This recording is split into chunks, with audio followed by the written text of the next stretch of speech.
இந்தூரிலிருந்து ரத்லம் செல்லும் அந்த ரயில் பயணம் மற்ற பயணங்களிலிருந்து முற்றிலும் மாறுபட்டது. பெட்டியில் அதிக கூட்டம் இல்லை. எல்லோரும் தங்கள் வேலைகளில் மும்முரமாக இருந்தனர்.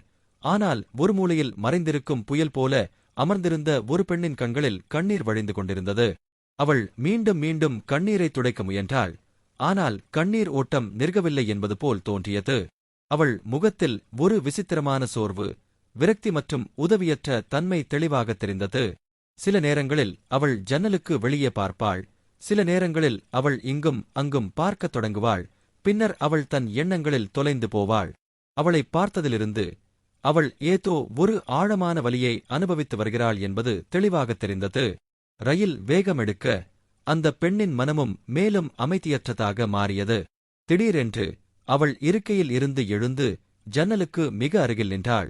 அவளுடைய முகபாவங்களை பார்த்தாலே ஏதோ ஒரு பெரிய முடிவை எடுக்க அவள் இதயத்தில் ஒரு புயல் வீசுகிறது என்று யூகிக்க முடிந்தது.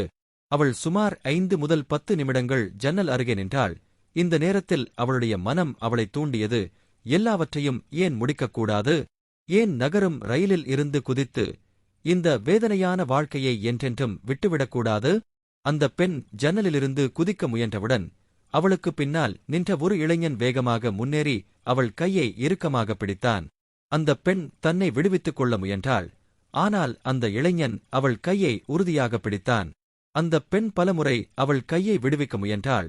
அவளுடைய முகம் கண்ணீரால் நனைந்திருந்தது. அவள், என்னை விடு, என்னை விடு என்று தொடர்ந்து சொல்லிக் கொண்டிருந்தாள். ஆனால் அந்த இளைஞன் அமைதியான குரலில், இல்லை, உன்னை இப்படிப் போக விடமாட்டேன் என்றான். அவளுடைய பிடிவாதத்தையும் அமைதியின்மையையும் பார்த்த பிறகும் அந்த இளைஞன் அமைதியாக இருந்தான். அந்த பெண் போராடி அழுவதைக் கண்டு மற்ற பயணிகளும் ஆச்சரியப்பட்டனர். ஆனால் அந்த இளைஞன் யாருக்கும் எதுவும் சொல்ல வாய்ப்பளிக்கவில்லை. அவன் அந்த பெண்ணிடம் மெதுவாக, ஒருமுறை நான் சொல்வதை கேளுங்கள். அதன் பிறகு உனக்கு என்ன வேண்டுமோ அது நடக்கும். நான் சத்தியம் செய்கிறேன், கேள் என்று சொன்னான். அந்த பெண் முதலில் அவனை புறக்கணித்தாள். ஆனால் பின்னர் இது ஒரு நீண்ட பயணம், இங்கே இல்லையென்றால் வேறு எங்காவது எனக்கு குதிக்க ஒரு வாய்ப்பு கிடைக்கும் என்று நினைக்க ஆரம்பித்தாள். அதனால் அவன் சொல்வதைக் கேட்பாள். ஆனால் பின்னர் அவள் இதயம் சொல்வதைச் செய்வாள் என்று ஒரு நிபந்தனை விதித்தாள். இப்படியாக இருவரும் பெட்டி இருக்கையில் அமர்ந்தனர். சிறிது நேரத்திற்குப் பிறகு சூழல் அமைதியானது. மெதுவாக அந்த பெண்ணின் அழுகை அடங்கியது. அவள் அந்த அந்நிய இளைஞனிடம் தன் முழு கதையையும் சொல்ல ஆரம்பித்தாள். அவள் பெயர் ஸ்ரத்தா என்றும் அவள் பிபிஏ 3ஆம் ஆண்டு மாணவி என்றும் கூறினாள். தான் காதலில் ஏமாற்றப்பட்டதாகவும் அவளுடைய காதலன் தன்னை சந்திக்க வரவில்லை என்றும் இப்போது அவள் வாழ எந்த காரணமும் இல்லை என்றும் கூறினாள். அவள் சொன்னாள், நான் இனி வாழ விரும்பவில்லை. நான் எல்லாவற்றையும் விட்டுவிட வேண்டும் டூட். அந்த இளைஞன் அவள் கண்களை பார்த்து மெதுவாக சொன்னான், ஆனால் வாழ்க்கை இப்படியே விடப்படவில்லை. உன் பயணம் இங்கேயே முடிவடைய வேண்டும் என்று நீ ஏன் நினைக்கிறாய்? உன் முழு வாழ்க்கையும் இன்னும் உன் முன்னால் இருக்கிறது டூட். ஸ்ரத்தா திடீரென்று அழுது கொண்டே பேசினாள். என்னை திருமணம் செய்து கொள்வாயா? என்னை உன் வாழ்க்கையின் ஒரு பகுதியாக ஆக்குவாயா? இந்த கேள்வி மிகவும் திடீரென்று இருந்தது. அந்த இளைஞன் கூட அதிர்ச்சியடைந்தான். அந்த பெண்ணை பார்த்து 1 மணி நேரம் கூட ஆகவில்லை. அவள் அவனுக்கு நேரடியாக திருமணத்தை முன்மொழிந்தாள். ஆனால் அந்த இளைஞன் அந்த நேரத்தில் இது ஒரு திருமண முன்மொழிவு மட்டுமல்ல, வாழ்க்கைக்கும் மரணத்திற்கும் இடையில் நிற்கும் பெண்ணின் வாழ்க்கையுடன் இணைவதற்கான கடைசி வழி என்பதை உணர்ந்தான். தாமதிக்காமல் அவர் புன்னகைத்து, ஆம், இதுதான் உன் மகிழ்ச்சி என்றால் நான் உன்னை ஆதரிக்க தயாராக இருக்கிறேன் என்றார். மாநிலம் முழுவதும் விவாதப் பொருளாக மாறிய அந்த தனித்துவமான காதல் கதை இங்குதான் தொடங்குகிறது. இந்த கதை இணைய உலகில் வைரலான போது மக்களால் அதை நம்ப முடியவில்லை. பலர் இந்த கதையை போலி என்று கண்டறிந்தனர். ஆனால் அது உண்மை. மனித உணர்ச்சிகள், தைரியம் மற்றும் திடீர் முடிவுகளிலிருந்து பின்னப்பட்ட ஒரு உண்மை. காவல்துறையினரும் குடும்பத்தினரும் ஸ்ரத்தாவை தேடும் பணியில் தங்கள் சொந்த மட்டத்தில் ஈடுபட்டனர். ஒவ்வொரு மணி நேரமும் பதட்டமும் அமைதியின்மையும் அதிகரித்துக் கொண்டே வந்தது. வீட்டில் துக்கம் போன்ற சூழல் நிலவியது. தாயின் கண்ணீர் அவள் கண்களில் இருந்து நிற்கவில்லை. தந்தை பலமுறை காவல் நிலையத்திற்குச் சென்று அதிகாரிகளிடம், ஐயா, தயவு செய்து என் மகளை கண்டுபிடியுங்கள் என்று கெஞ்சினார். குடும்பத்தினர் அண்டை வீட்டாரிடமும் நண்பர்களிடமும் யாராவது ஸ்ரத்தாவை பார்த்தீர்களா என்று தொடர்ந்து கேட்டுக்கொண்டிருந்தனர். ஆனால் எந்த உறுதியான தகவலும் வெளிவரவில்லை. இதற்கிடையில் காவல்துறையினர் மொபைல் அழைப்பு விவரங்களை தொழில்நுட்ப ரீதியாக சரிபார்த்து குடும்பத்தினர் கொடுத்த தகவலுடன் ஒப்பிட்டுப் பார்த்தனர். மெதுவாக படம் தெளிவாகத் தொடங்கியது. ஸ்ரத்தாவின் பெயர் ஒரு பையனுடன் தொடர்புடையது. அவரது பெயர் சர்தக் கேலோட். போலீசார் உடனடியாக சர்தக்கை விசாரணைக்கு உட்படுத்தினர். அவர் காவல் நிலையத்திற்கு அழைக்கப்பட்டு பல மணி நேரம் விசாரிக்கப்பட்டார். ஆகஸ்ட் 24 மற்றும் ஆகஸ்ட் 25 ஆகிய தேதிகளில் தொடர்ந்து 2 நாட்கள் அவர் விசாரிக்கப்பட்டார். முதல் நாள், எனக்கும் ஸ்ரத்தாவுக்கும் எந்த உறவும் இல்லை. அவள் என்னை இப்போது கருப்பு பட்டியலில் சேர்த்திருக்கிறாள். நான் அவளிடம் பேசுவதும் இல்லை, அவள் என்னை தொடர்பு கொள்வதும் இல்லை என்று அவன் கூறினான். போலீசார் அவனை கடுமையாக விசாரித்தனர். ஆனால் அவன் பதில்கள் மாறவில்லை. ஸ்ரத்தா இனி தன்னுடன் தொடர்பில் இல்லை என்று அவன் ஒவ்வொரு முறையும் சொல்லிக் கொண்டே இருந்தான். இந்த நிலைமை போலீசாருக்கு சிக்கலாகிக் கொண்டே இருந்தது. ஸ்ரத்தாவை பற்றிய எந்த தடயமும் இல்லை. சர்தக்கின் வாக்குமூலங்களும் மீண்டும் மீண்டும் ஒரே மாதிரியாக இருந்தன. இப்போது எந்த பாதையை தேர்ந்தெடுப்பது என்பதும் குடும்பத்தினரால் புரிந்து கொள்ள முடியவில்லை. அனில் திவாரி முற்றிலும் உடைந்து போனார். தனது மகளைக் கண்டுபிடிக்க ஒரு பண்டிதரை அணுகினார். பண்டிட் ஒரு தந்திரத்தை சொன்னார். உங்கள் மகளின் புகைப்படத்தை வீட்டின் வாசலில் தலைகீழாக தொங்கவிடுங்கள், அவள் தானே திரும்பி வருவாள். டோட் எல்லா நம்பிக்கைகளையும் நாடத் தயாராக இருப்பது போல் உதவியற்ற தந்தையும் இந்த தீர்வை முயற்சித்தார். இது தவிர சமூக ஊடகங்களில் ஒரு அறிவிப்பை வெளியிட்டார். என் மகளைப் பற்றி யாருக்கு ஏதாவது துப்பு கொடுத்தாலும் 51,000 ரூபாய் ரொக்கப் பரிசு வழங்கப்படும் என்று அவர் கூறினார். இந்த அறிவிப்பு இணையத்தில் வேகமாக பரவியது. பலர் சுறுசுறுப்பாகி பல வகையான விஷயங்கள் நடக்கத் தொடங்கின. சிலர் அந்த பெண் ஒரு தோழியுடன் சென்றுவிட்டதாகவும், சிலர் ஒருவேளை அவள் ஏதோ பெரிய நடவடிக்கை எடுத்திருக்கலாம் என்றும் கூறினர். போலீசார் தங்கள் சொந்த வழியில் சிசிடிவி காட்சிகளை தொடர்ந்து தேடிக் கொண்டிருந்தனர். பின்னர் ஒரு காட்சியில் ஸ்ரத்தா தெளிவாக காணப்பட்டார். இந்த காட்சி ஆகஸ்ட் 23ஆம் தேதி அவள் வீட்டை விட்டு வெளியேறியபோது எடுக்கப்பட்டது. அதில் அவள் வீட்டிலிருந்து சுமார் 3 கிலோமீட்டர் தொலைவில் உள்ள லோட்டஸ் சதுக்கத்திற்குச் செல்வது காணப்பட்டது. அந்த காட்சிகளில் அவள் சிவப்பு டிசர்ட் மற்றும் ஜீன்ஸ் அணிந்திருந்தாள். அவள் கைகள் முற்றிலும் காலியாக இருந்தன. அவளிடம் பையோ அல்லது வேறு எந்த பொருளோ இல்லை. இதை பார்த்த காவல்துறையினரும் அவள் எந்த தயாரிப்பும் இல்லாமல் வீட்டை விட்டு வெளியேறிவிட்டதாக உணர்ந்தனர். இதற்கிடையில் ஆகஸ்ட் 28ஆம் தேதி மாலை எதிர்பாராத ஒரு சம்பவம் நடந்தது. ஸ்ரத்தா திடீரென்று தனது தந்தை அனில் திவாரிக்கு போன் செய்தார். மறுபக்கத்திலிருந்து மெதுவாகவும் சோர்வாகவும் ஒரு குரல் வந்தது. அப்பா, நான் எதுவும் சாப்பிடவில்லை. எனக்கு மிகவும் பசியாக இருக்கிறது. எனக்கு 500 ரூபாய் அனுப்ப முடியுமா? இதைக் கேட்டதும் தந்தையின் கண்கள் கண்ணீரால் நிரம்பியது. அவர் உடனடியாக, மகனே, நீ எங்கிருந்தாலும் அங்கிருந்து வீட்டிற்கு திரும்பி வா. பணத்தைப் பற்றி கவலைப்படாதே. எங்களிடம் என்ன இருக்கிறதோ அதையெல்லாம் உனக்காக தியாகம் செய்வோம். வீட்டிற்கு திரும்பி வா என்றார். தந்தை உடனடியாக 500 ரூபாய்க்கு ஆன்லைனில் ஏற்பாடு செய்து அனுப்பினார். ஸ்ரத்தா பணம் கிடைத்தவுடன் உணவை வாங்கி அதை வீடியோ அழைப்பில் தனது தந்தையிடம் காட்டினார். அப்போது அவர் மஞ்சருக்கு அருகிலுள்ள ஒரு கிராமத்தில் இருப்பது தெரியவந்தது. இந்த தகவல் குடும்பத்தினருக்கும் காவல்துறையினருக்கும் ஒரு நிம்மதியாக இருந்தது. குறைந்தபட்சம் ஸ்ரத்தா பாதுகாப்பாகவும் உயிருடனும் இருக்கிறார். ஆனால் கதை இங்கே முடிவடையவில்லை. அடுத்த நாள், அதாவது ஆகஸ்ட் 29ஆம் தேதி காலை ஸ்ரத்தா இந்தூருக்கு திரும்பினார். இந்த முறை அவள் தனியாக இல்லை. அவளுடன் ஒரு இளைஞன் இருந்தான்.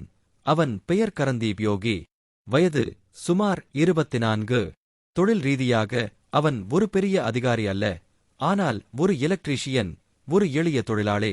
ஆனால் ஸ்ரத்தாவுடன் வந்து அவளுடன் காவல் நிலையத்தை அடைந்தது அனைவரையும் ஆச்சரியப்படுத்தியது. இருவரும் நேரடியாக இந்தூரின் எம்ஐஜி காவல் நிலையத்தை அடைந்தனர். தந்தை அனில் திவாரி ஏற்கனவே அங்கே இருந்தார். மகளை பார்த்தவுடன் அவரது கண்களில் கண்ணீர் பெருக்கெடுத்தது. அவர் அவளை கட்டிப்பிடிக்க முயன்றார். ஆனால் ஸ்ரத்தா சிறிது தூரத்தில் நின்றார். அவள் அருகில் நின்ற கரந்தீப் அப்போது அமைதியாக இருந்தார். ஆனால் அவரது இருப்பு நிறைய சொல்லிக் கொண்டிருந்தது. இங்கிருந்து அந்த காதல் கதையின் உண்மையான அடுக்குகள் வெளிவரத் தொடங்கின. காவல் நிலையத்தில் அமர்ந்திருந்தபோது ஸ்ரத்தா தனது முழு கதையையும் சொல்லத் தொடங்கினார். தனது தந்தை மீது கோபமடைந்து வீட்டை விட்டு வெளியேறி தனது காதலர் சர்தக்கை சந்திக்க புறப்பட்டதாக அவள் கூறினாள். இருவரும் திருமணம் செய்து கொண்டு தொலைதூர இடத்திற்குச் சென்று புதிய வாழ்க்கையை தொடங்குவதுதான் திட்டம். ஆனால் அவள் இந்தூர் ரயில் நிலையத்தை அடைந்து ரயிலில் ஏறும்போது சர்தக் அங்கு வரவில்லை. அவள் தனது தொலைபேசியை வீட்டிலேயே விட்டுவிட்டாள். அதனால் அவரை தொடர்பு கொள்ள வழியில்லை. ரயில் புறப்பட்டது. அவள் தனியாக இருந்தாள். அவள் அதே ரயிலில் கரந்தீப்பை சந்தித்தாள். அவள் தற்கொலைக்கு முயன்றபோது கரந்தீப் அவளை காப்பாற்றினாள்.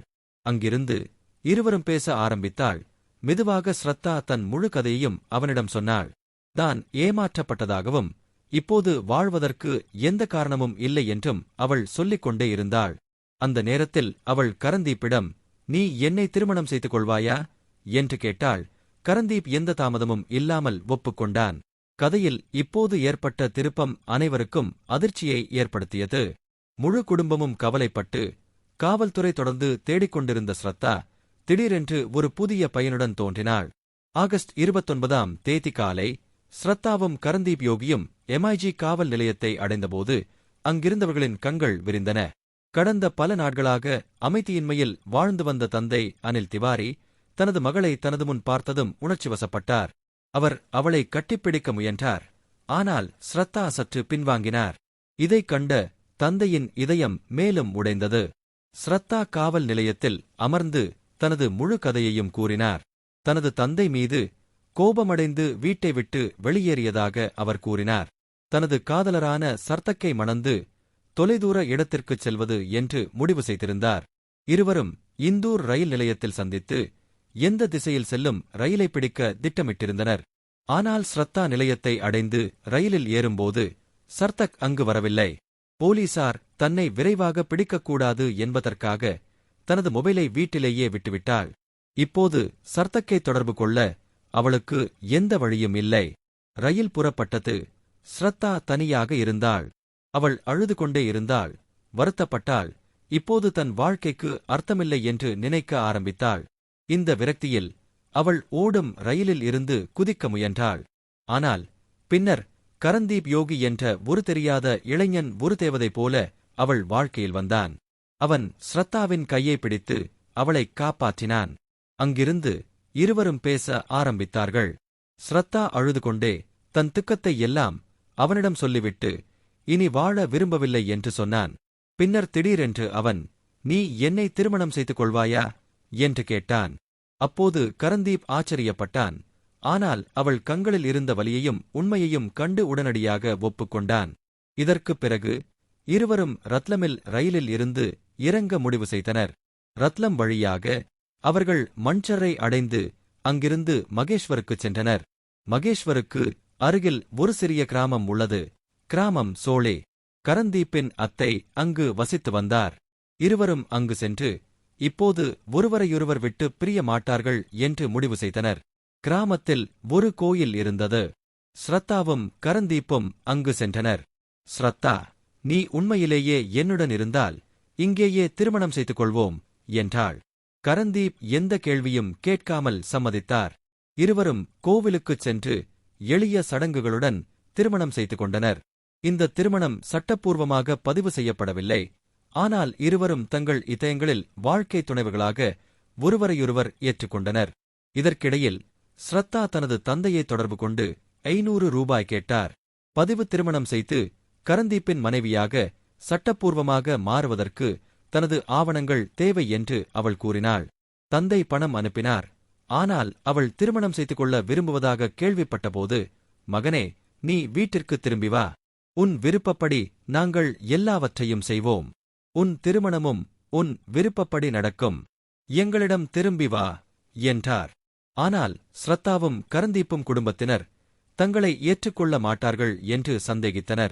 குடும்ப உறுப்பினர்கள் தங்களை வலுக்கட்டாயமாக பிரிக்கக்கூடும் என்று அவர்கள் பயந்தனர். இந்த பயத்தின் காரணமாக இருவரும் ஒரு வீடியோவை பதிவு செய்தனர். அந்த வீடியோவில், "எங்களுக்கு ஏதாவது தவறு நடந்தால் ஸ்ரத்தாவின் தந்தை மற்றும் உறவினர்தான் அதற்கு பொறுப்பாவார்கள்" என்று அவர் கூறினார். இந்த வீடியோ வெளியான பிறகு விஷயம் மிகவும் தீவிரமானது. இப்போது இந்த முழு சம்பவமும் காவல்துறையை எட்டியது. போலீசார் இருவரையும் விசாரித்தனர். அவர்கள் பெரியவர்கள் என்றும் தங்கள் சொந்த விருப்பப்படி ஒன்றாக வாழ விரும்புவதாகவும் அவர்கள் தெளிவாக கூறினர். ஒரு ஆணும் பெண்ணும் பெரியவர்களாக இருந்தால் அவர்கள் தங்கள் வாழ்க்கையைப் பற்றி முடிவெடுக்க முழு உரிமை உண்டு என்றும் சட்டம் கூறுகிறது. காவல்துறையும் குடும்பத்தினரும் இப்போது விரும்பினாலும் எதுவும் செய்ய முடியாது. ஸ்ரத்தாவின் தந்தையும் தாயும் மகளை சமாதானப்படுத்த முயன்றனர்.